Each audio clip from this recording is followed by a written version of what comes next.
Delta weatherman Hemachandra வானிலை ஊடக நேயர்களுக்கு வணக்கம். இன்றைய காணொலியில மோந்தா புயல் ஆந்திரா நோக்கி செல்ல இருக்கு அப்படிங்கறத நம்ம தெரியப்படுத்திட்டோம். அதே சமயத்துல என்னென்ன மாதிரியான முன்னேற்பாடுகளை எடுக்கணும், எதிரெல்லாம் நம்ம எச்சரிக்கையா இருக்கணும் என்பது குறித்து குயிக்கா இதுல பாத்துருவோம். முதல்ல இந்த வார விடுமுறை நாட்கள் அப்படிங்கறதுனால பீச்சுக்கு போக நிறைய பேர் திட்டமிட்டு இருப்பீங்க. கண்டிப்பா இந்த அடுத்து வரக்கூடிய 4-5 நாட்களுக்கு கடல் திடீரென சீற்றமா காணப்படும், அதே போல கொந்தளிப்புடன் காணப்படும். அதன் காரணமா பீச்சுக்கு போங்க, தப்பு இல்ல.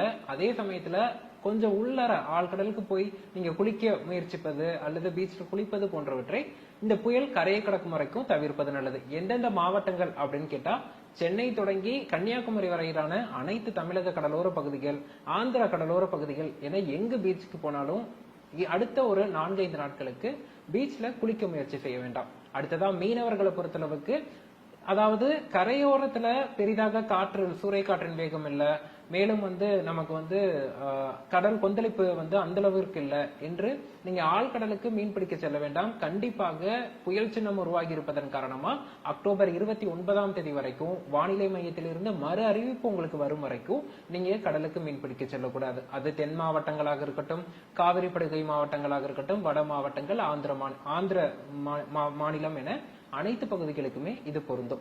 இது மட்டும் இல்லாமல் நமக்கு பிற மாவட்டங்கள், அதாவது சென்னை, திருவள்ளூர், காஞ்சிபுரம், செங்கல்பட்டு மாவட்டங்களை தவிர்த்து பிற மாவட்டங்கள்ல இடி மின்னலுடன் கூடிய மழைக்கான வாய்ப்புகள் இருக்கு. அதன் காரணமா இடி மின்னலின் போது மரத்துக்கு அடியில் நிற்பது, நீர்நிலைகள்ல குளிப்பது அல்லது நீர்நிலைகளுக்கு அருகில் நிற்பது, மற்றும் அடுக்குமாடி கட்டிடங்கள்ல மொட்டை மாடியில் இருப்பது, அலைபேசியில பேசிக்கொண்டே சாலையில பயணிப்பது போன்றவற்றை மக்கள் தவிர்க்க வேண்டும். அப்போது இடி மின்னலிலிருந்து நீங்க உங்களை தற்காத்துக் கொள்ளலாம். சென்னை, திருவள்ளூர், காஞ்சிபுரம், செங்கல்பட்டு மாவட்டங்களை பொறுத்தளவுக்கு இன்றைய தினம் அடுத்த ஒரு 27, 28 ஆகிய தேதிகள்ல பார்த்தீங்கன்னா ரெட் அலர்ட் எச்சரிக்கை கூட விடுக்கப்படுவதற்கு வாய்ப்புகள் இருக்கு. இந்திய வானிலை மையம் ரெட் அலர்ட் எச்சரிக்கை கொடுத்தா உடனடியா மக்கள் அச்சப்பட வேண்டாம். இது பெருவெள்ளம் ஏற்படுத்தும் அளவிற்கு பெருமழையாக அமையாது, ஏரிகள்ல நீர் திறக்கும் அளவிற்கு பெருமழையாக அமையாது. அதாவது ஓரிரு இடத்துல 20 சென்டிமீட்டருக்கு மேல மழை பதிவாகும் என்பதை குறிப்பதுதான் இந்த ரெட் அலர்ட் எச்சரிக்கை. அதே போன்று இந்த சலனத்தை பொறுத்தளவுக்கு பரவலா கனமழைக்கான வாய்ப்புகள் இருக்கு.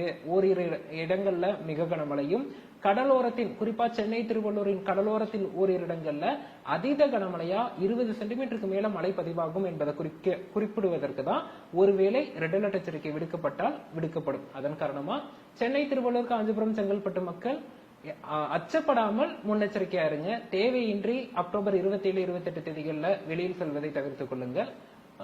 இதுதான் இப்போதைக்கு மோந்தா புயலுக்காக தமிழகத்தை பொறுத்தளவுக்கு எடுக்க வேண்டிய முன்னெச்சரிக்கை நடவடிக்கைகள், எச்சரிக்கையாக இருக்க வேண்டியவை. நன்றி.